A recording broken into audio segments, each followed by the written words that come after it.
So before we kind of switch topics and talk about data, which is, I know, something that Cheryl and Glenn obviously know a lot about, I'll kind of ask the elephant in the room question. And we're clearly in an election year.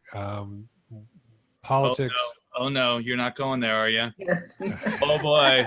Oh So boy. Everybody drink. I guess I asked the obvious question, right? I mean, I think it is a nonpartisan issue that everybody wants broadband, right? Clearly, Right. but does politics play a role in the availability of funding? And I bring it up because I mean, there's a bill in the House currently that hasn't been passed in the Senate. That is, I think it's like $100 billion and more money coming for broadband, which again, all of us I think agree that more money on broadband is a good thing. But what's your guys' take on, I mean, how does politics play in it? And do we see a shift in the availability of these funds, post-November? Well, one, I don't think anybody would ever admit, oh yes, that politics plays a big role here in who we're going to award. Of course it does. Of course it does.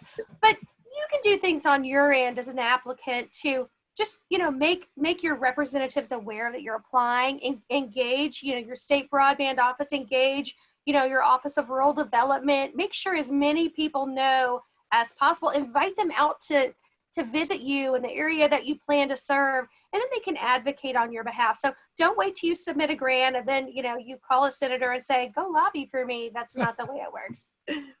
I can from a different viewpoint.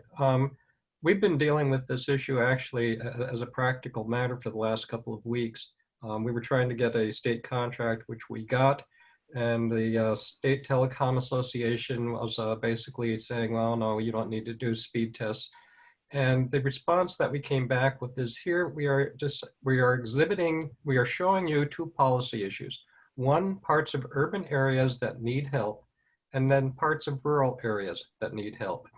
And the opposition vanished at that point because nobody from either party wants to withhold services to inner cities or rural areas. Right.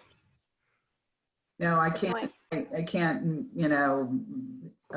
support more of what you're saying. And it is, you have to be careful in how you approach this, but honestly, every one of my applicants to every fund that they go after, I advocate from the beginning. Get your congressman, get your local, your regional councils of government, go out and get those letters of support, submit them. Mm-hmm.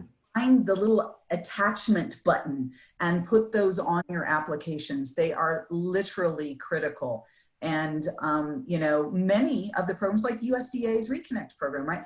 They had to provide a governor's letter of identifying various attributes of the state's broadband policy and overbuild policy and municipal, or cooperative electric bans. So, I mean, many of the programs all require some type of political letter of support or a check mark that it's not overbuilding the grant would not overbuild someone. So it's not that it's political, but they do want to hear from the local and state authorities that the money is going to be used where it should.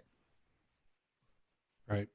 No, I think that's, I mean, it's, I think we've all can agree. I mean, we talked about in the beginning, the importance of community. So, I mean, politicians are community representatives, so you need their support. So let's shift gears here real quick. The other piece to just add on to that is they're incredibly helpful. They will guide you, right? They want to see wins, right? This money needs to go out, and it's going to be a huge economic benefit for all these communities. So they want to help you. So if you haven't went down that road before and you're like, oh gosh, I had to call my state representative, I've never talked to them before, I would get involved with them, because you'd be really surprised how helpful they are.